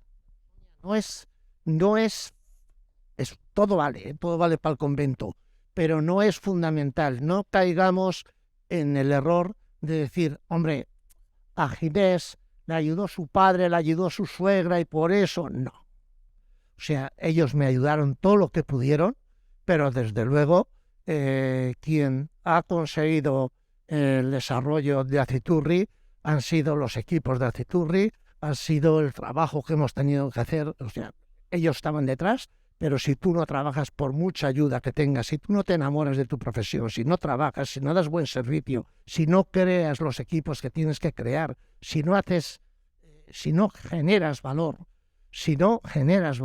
es difícil que por mucho apoyo que tengas por detrás te vayan a sujetar.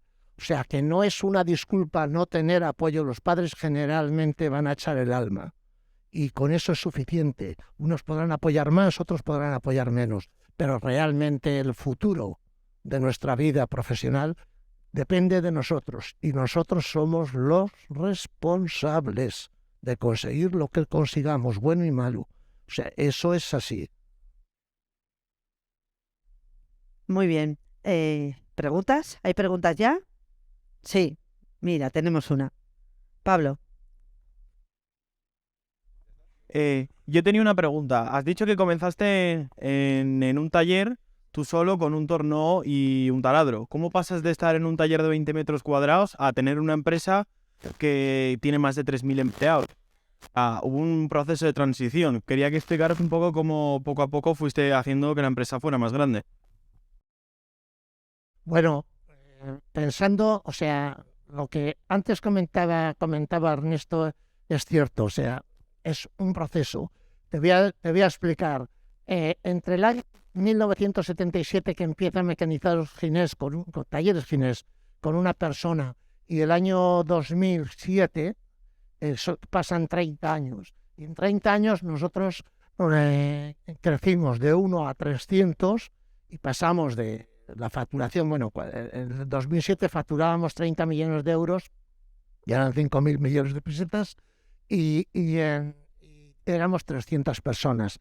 Y del año 2007 al 2017 o al 2019, que éramos 3.500 personas. O sea que es un proceso largo, que es un poco la siembra del bambú, ¿no? Que dices, el bambú se siembra y se tiene que estar regando durante unos años. Y no sabes si va a crecer o no va a crecer, pero sigue regándolo. Y cuando empieza a crecer en un año, crece todo lo que tiene que crecer. Pues un poco a nosotros nos ha pasado igual. Hemos estado 30 años trabajando, creando los equipos, dando servicio, estando cerca de los clientes, generando valor, guardando ese valor, poniendo a la empresa por delante por delante de cualquier otro interés accionarial y bueno, pues todo eso te lleva a que tengas un proceso que es al principio muy costoso, muy plano, y después llega un momento en que puedes aspirar a hacer un crecimiento más rápido. En nuestro caso, los crecimientos rápidos han venido de operaciones y las que llamamos, ¿no? Lo orgánico es crecer de 1 a 300 y lo inorgánico es crecer de 300 a 3000, porque han sido 2 operaciones que hemos comprado, 2 grupos que nos han hecho crecer y duplicar. Hemos multiplicado desde el 2007 aproximadamente al 2019, multiplicamos la facturación por 20 y la plantilla por 10. Llegamos a ser 3.000 personas y llegamos a vender 600 millones, ¿no? Entonces, bueno, ahora con el tema del COVID, pues se han bajado un poquito los humos, pero estamos volviendo a intentar alcanzar esas cifras y seguir creciendo. Pero bueno, fundamentalmente, ¿cómo lo has hecho? Trabajando. Trabajando y trabajando. Y cuando te caes, te levantas. Y cuando te caes, te levantas y te miras para adentro. No empiezas a buscar culpables en el entorno, que esto es muy español y muy Mirandilla, ¿no? Todo el mundo tiene la culpa menos tú, ¿no? O menos yo. Entonces, cuando te caes, te levantas, analizas y aprendes. Los fracasos dan la oportunidad de aprender, porque los fracasos, si los haces si eres honesto contigo mismo, te hace reflexionar. ¿Qué he hecho mal? ¿Qué ha pasado para que esto no salga, para que este negocio no salga, para que este trabajo salga mal? ¿Por qué? Si eres honesto con ti mismo, te hace reflexionar y la reflexión te lleva al conocimiento. O sea, trabajando por descontado. Que la suerte que ha pasado muchas veces te pille trabajando y después siendo muy honesto y no teniendo miedo a los fracasos, pues sabiendo que el fracaso te va a ayudar, te va a hacer reflexionar y esa reflexión te va a llevar al conocimiento, ¿no? Y sabiendo también que depende de ti, o sea, que no estés esperando que nadie, porque nadie tiene la obligación de hacerlo, nadie haga las cosas por ti. Esto cuando uno es honesto consigo mismo y dice, oye, yo soy el responsable de mi vida, de mis actos, de mis fracasos, soy el responsable. De los éxitos normalmente es el responsable el equipo, ¿no? Pero de los fracasos eres tú el responsable, bueno, pues te lleva a la convicción de que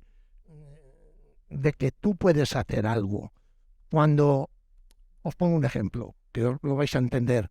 Pues si los que habéis suspendido alguna vez creéis que os ha suspendido el maestro o la maestra, vosotros no podéis hacer nada, porque claro, es la maestra la que ha suspendido. Si tú llegas a convencerte, coño, el que he suspendido soy yo, a lo mejor puedes estudiar un poco más y lo puedes solucionar.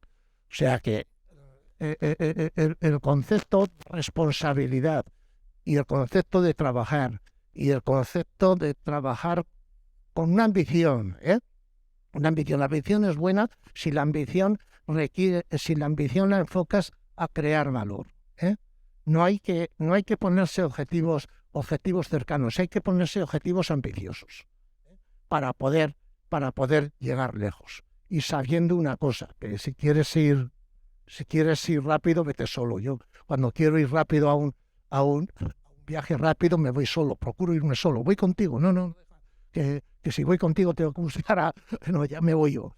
Si quieres ir lejos tienes que ir acompañado, ¿no? O sea, lejos no vas, nunca vas solo. A Titurri no lo he hecho yo, lo he hecho yo. Yo empecé, sí, pero no lo he hecho yo, lo han hecho todos los equipos, primero mi familia y todos los equipos que han trabajado y están trabajando en Aciturri.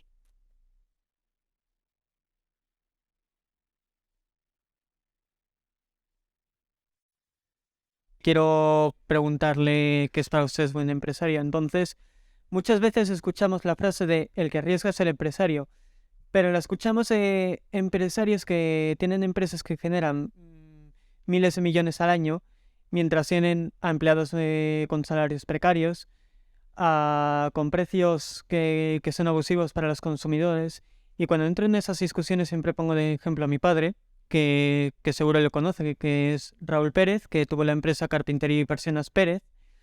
Y mi padre fue y sigue siendo un empresario que, aunque ahora se ve mal, fue un empresario en su momento en el que se manchaba con sus obreros, trabajaba junto a sus obreros, hacía también el trabajo de oficina, pero siempre trataba bien a los obreros, siempre les ofrecía un respeto.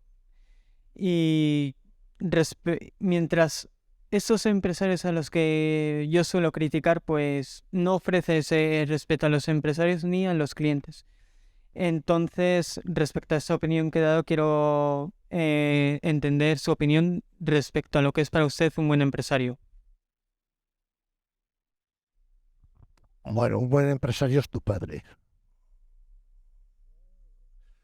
Y empresarios hay buenos, malos, regulares y de todo eso. Y después también hay una mala praxis en nuestra sociedad. Es hablar mal de los empresarios. Eso es una moda, es fácil. Es un mensaje que se vende bien porque es baratito. ¿Eh? Entre los empresarios hay gente buena y mala, como hay entre los trabajadores, vagos, indecentes, como hay entre los sacerdotes, como hay entre los profesores. O sea, hay gente buena o mala. Afortunadamente, hay más gente buena que mala. Generar valor, ganar dinero no es ningún pecado. Es más, la libertad depende de tu capacidad de generar valor. Si tú no generas valor para ti mismo, tu libertad está absolutamente cortada. Todos los que estamos aquí. O sea, no se puede luchar contra el criterio no se puede pensar ni transmitir el mensaje que la riqueza es algo malo para la sociedad. La única forma de luchar contra la pobreza es creando riqueza. Después podemos pensar, podemos discutir cómo se reparte. Y ahora te digo cómo se reparte. Ahora te digo cómo se reparte de verdad. Pero la única forma que tenemos de luchar contra la pobreza es creando riqueza. No hay otra. Luchar contra la pobreza es crear puestos de trabajo. Y no hay otra forma que creando riqueza. Ganando dinero. Pero ¿cómo se reparte cómo se reparte la riqueza que genera una empresa? Pues mira, te digo, entre el 60 y el 70% en función de la actividad, 60% en función de la actividad, tiene una repercusión directa en la parte social. Y tiene que ser así, y es así. Después, aproximadamente entre un 20 y un 30% va a la sociedad, va vía impuestos. Y para los accionistas, para el empresario ese tan malo, le queda cuando gana entre un 5 y un 10%, que de ese 5 o 10%, el 35%, 40% en algunos casos tiene que pagar Hacienda. Eso es así. Cuando una empresa gana dinero, no es que se lo lleva todo el empresario. Ahora, si me estás hablando de empresarios de estos que estoy oyendo yo ayer y antes de ayer y esta mañana, que se iban al Congreso y después se iban a los prostíbulos, pues no, esos no son empresarios. Esos en mi tiempo se les llamaba golfos. Pero ahora se les llama empresarios. Y no digo lo que se les llamaba porque estamos en un acto público, porque la palabra golfos es muy, muy, muy liviana. Pero es que tenemos la malísima costumbre de hablar mal de las fuentes de riqueza, sin darnos cuenta que la fuente de riqueza, y ya no hablo del empresario, la empresa no es la casa del empresario. La empresa es un proyecto común donde el 60% de lo que produce repercute en la parte social, el 30% en la sociedad, y quien quien arriesga se lleva un 10% bruto o un 8% bruto, y además sobre eso tiene que seguir manteniendo y haciendo las inversiones. La empresa no es lo que el empresario, tu padre tenía la empresa, bajaba la empresa, estaba al lado de los empresarios, cuando le pasaba de los trabajadores, cuando le pasaba algo a los trabajadores, él estaba ahí para ayudarles a solucionar. Eso es la empresa.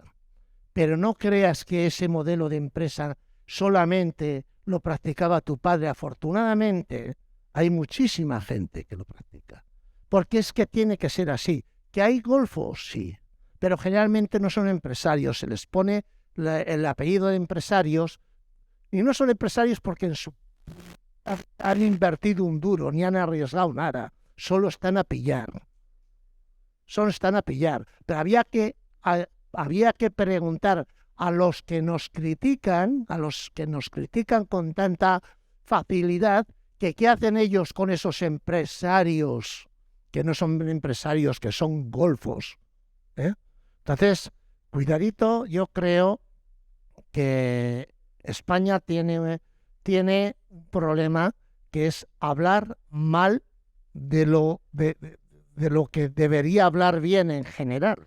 En general hablamos mal de nuestra historia, hablamos mal de nosotros mismos, nos criticamos nosotros mismos. Y yo lo que veo en España, nosotros tenemos empresas en Brasil, tenemos empresas en Francia, yo lo que veo en España no lo he visto, no lo veo en ningún otro sitio. Hablar mal de los empresarios en genérico.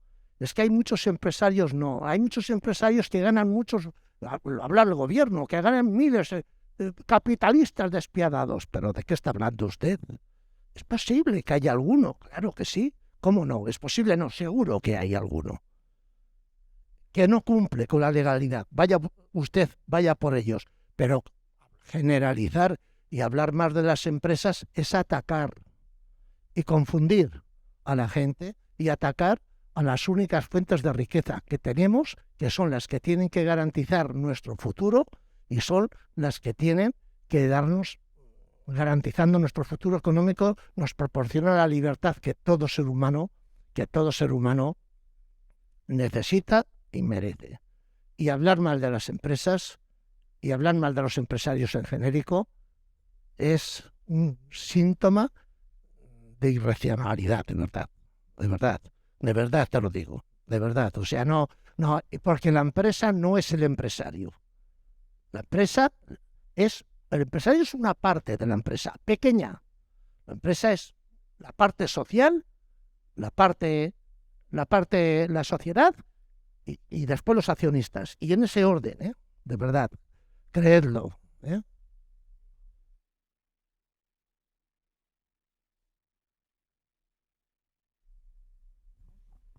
Por supuesto, porque lo que quería decir, porque no he mencionado en la parte de los trabajadores, el empresario lo primero que tiene que hacer es ofrecer respeto al trabajador, pero ese trabajador tiene que pagar ese respeto con más respeto al empresario, y eso sin duda, porque mi padre ha ofrecido respeto a sus trabajadores, pero ha tenido varios que no le han devuelto ese respeto.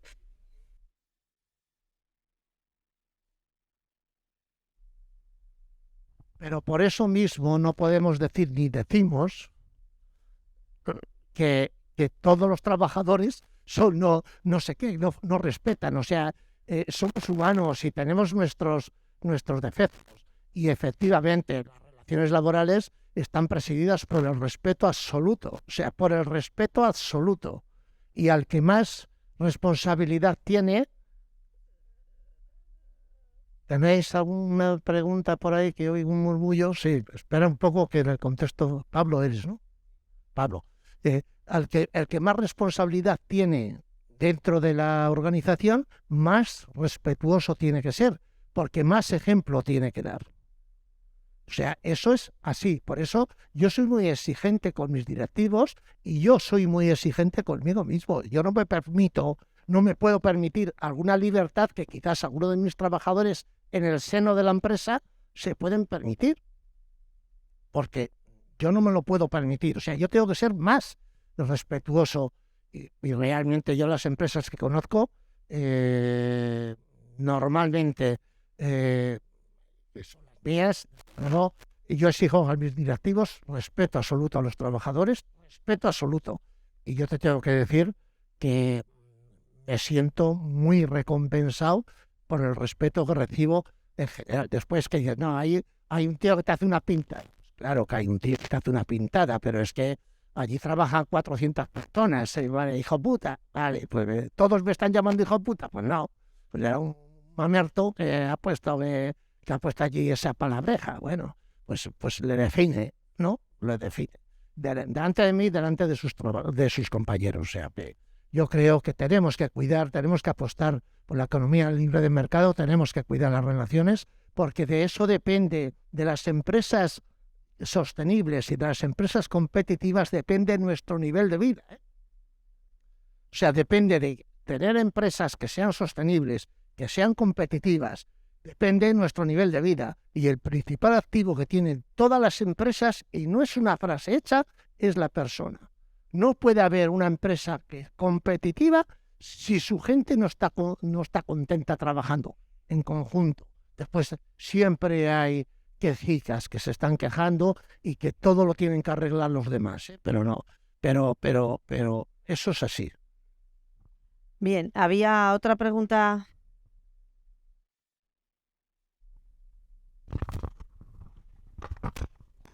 Buenas. Yo quería preguntar a ver cuál era aquella asignatura, aquella materia que en su día decías que para qué y que ahora con el paso de los años le has dado mucha más importancia. A ver cómo os lo digo. Sé lo que quiero decir, pero no sé cómo decíroslo para que lo captéis bien. Cuando estás estudiando, efectivamente, hay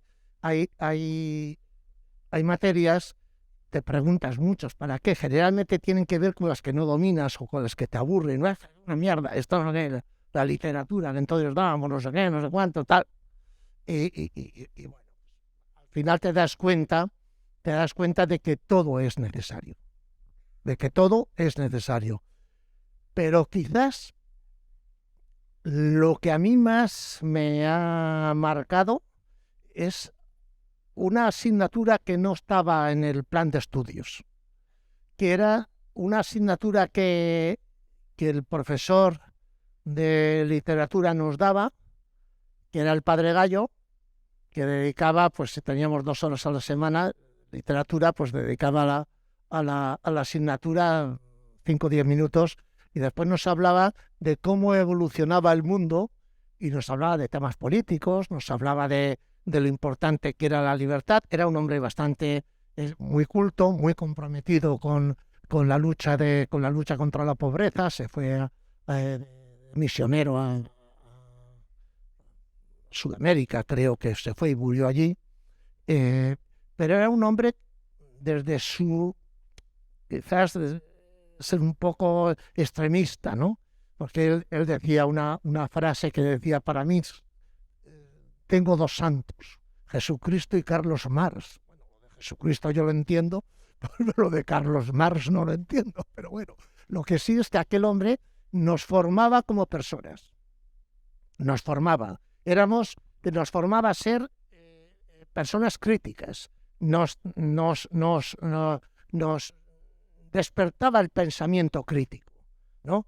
El pensamiento crítico en aquellos momentos pues era pues la evolución política que había en el mundo, había no sé qué, no sé cuál, pero era un pensamiento crítico con el status quo que en ese momento existía. Yo creo que eso en algún momento, respondiendo a tu pregunta, algunas veces decíamos: este tío nos quiere volver locos, no sé qué, no sé cuántos, pero después con el paso del tiempo, yo eso es lo que más agradezco, porque creo que me formó como persona, me formó sin saber yo que me estaba formando, me formó. Y además, con el paso del tiempo, pues yo he hecho mucho en falta las horas que he perdido no aprendiendo matemáticas, por ejemplo, que me preguntaba yo para qué.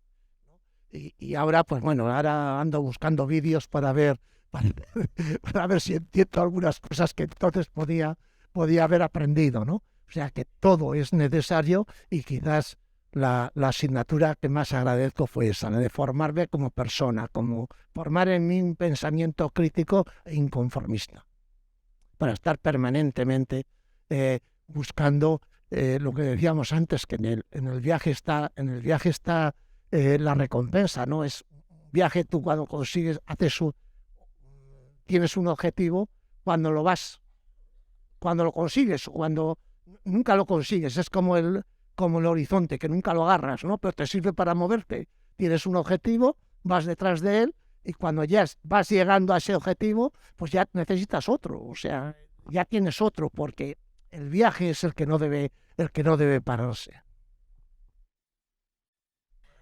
A mí me gustaría un consejo, porque entiendo que la charla va enfocada a perseguir el éxito, pero me gustaría un consejo para esos momentos de incertidumbre, cuando no sabes si seguir, si es momento de tomar otra decisión, si te dejas guiar por la intuición o sigues un plan. ¿Cómo nos recomendarías hacerlo?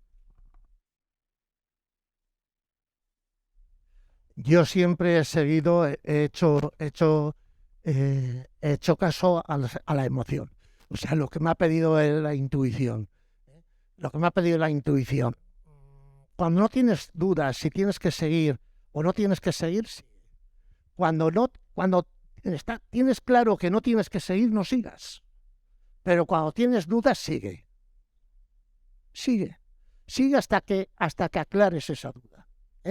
Cuando tienes dudas, sigue. Esto es lo que dicen los alemanes: si tú no sabes dónde ir, tira para adelante. O sea, no andes buscando cruces. Si no sabes dónde ir, para adelante. Pero si realmente tienes claro que no quieres ir para adelante, para. Afronta en casa en lo que tengas que afrontar, o contigo misma, con tu compañero, tu compañera, quien se fuera, y plantea el asunto y coge otro camino. Pero mientras tengas dudas, sigue. Sigue, porque dudas tenemos todos. Todos tenemos dudas. Ahora mismo estoy hablando con vosotros, estoy dudando de lo que os tengo que decir. Cuando deje de hablar con vosotros, que tengo que unas teleconferencias, dudes. ¿Qué es lo que tengo que decir? Dudas tenemos todos. Cuando tienes dudas, sigue. Eso sí, muy importante, sed buenos. Creo que yo no conozco a un hijo de perra y a un buen profesional. No, eso no existe. O sea, ser buena gente, cuidar el entorno, ser buena gente. Cuando tengas dudas, sigue. Cuando lo tengas claro, para y coge otro camino. Sí, no te dé miedo a tomar decisiones. No te dé miedo, que vas a aprender, que te vas a hacer. De verdad, hablar de uno, pero vamos, yo en algún momento, Ernesto decía que yo en algún momento trabajaba en Vitoria y dejé de trabajar. ¿Por qué? Porque no quería ir a trabajar a Vitoria. Dejé de trabajar y me vine a Miranda, no tenía ningún trabajo, pero dejé de trabajar. ¿Por qué? Porque no me apetecía ir a trabajar a Vitoria. Y yo vago no he sido nunca, pero no me apetecía ir a trabajar a Vitoria. Lo tenía muy claro. Y me vine y busqué otro trabajo, pero me vine. Entonces, bueno, cuando lo tengas claro, adelante. Mientras tengas dudas, sigue, que la duda va con las personas. O sea, solamente los idiotas lo saben todo, hija. O sea, hay mucha gente que lo sabe todo, gracias a Dios. Yo no, yo tengo dudas. Sí, tú tienes dudas, y las personas normales tenemos dudas, tenemos que ir con ellas. ¿Cuál ha sido el momento más difícil por el que has pasado en tu carrera? Bueno, el más amargo ha sido con el COVID. El más amargo ha sido con el COVID, cuando nos cerraron.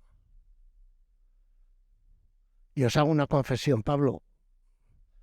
Nosotros estuvimos presionando al gobierno para que se cerrase las empresas. O sea, nosotros, cuando digo nosotros empresarios, yo personalmente y algún compañero más de Castilla y León, presionábamos al gobierno para que el presidente del gobierno de Castilla y León fuera a las reuniones interministeriales, aquellas que no sé si os acordáis que tenían los sábados, y pusieran encima la necesidad de cerrar las empresas para proteger a la gente, a proteger a la gente. Porque yo estaba cerrado, por mi edad tenía que estar cerrado, y por mis circunstancias personales tenía que estar cerrado. Y no cabía en nuestra cabeza que yo estuviera cerrado y que mis trabajadores estuvieran trabajando. Y estuvimos presionando al gobierno sin valorar las consecuencias, porque que una fábrica se pare probablemente es perderla, ¿no? Yo creo que el momento más difícil y más amargo ha sido ese mes 15 de marzo o 20 de marzo hasta el 2 de mayo, que salimos y las consecuencias que se nos venían encima, ¿no? A nosotros nos bajó la facturación a más de la mitad, con lo cual perdimos casi 1.000 puestos de trabajo, ¿no? Y todo eso hubo que gestionarlo. Y la verdad es que es un momento muy amargo, muy amargo, muy amargo, que te has pasado la vida, 45 años, creando puestos de trabajo y en una semana pierdes 1.000, ¿no? Ese ha sido, yo creo, que el momento más amargo. En esos momentos, hasta que te tragas el sapo de que te has quedado en la mitad, de que te has quedado, has perdido 1.000 puestos de trabajo, y ya te tragas el sapo y dices, bueno, pero ahora lo siguiente es recuperarlos. Y haces de la necesidad virtud, pones los pies en el suelo y a partir de ahí, pues te ilusiona un nuevo proyecto que es recuperar donde estabas. Pero sí que fueron muy amargos esos momentos, sí. Bueno, pues yo creo que Ginés, hasta aquí, como vamos a terminar como decía Ernesto, su frase, que así son las cosas y así las hemos contado. Darte las gracias.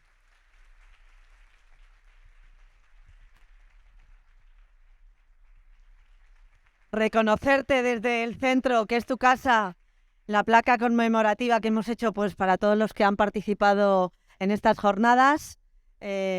Bueno,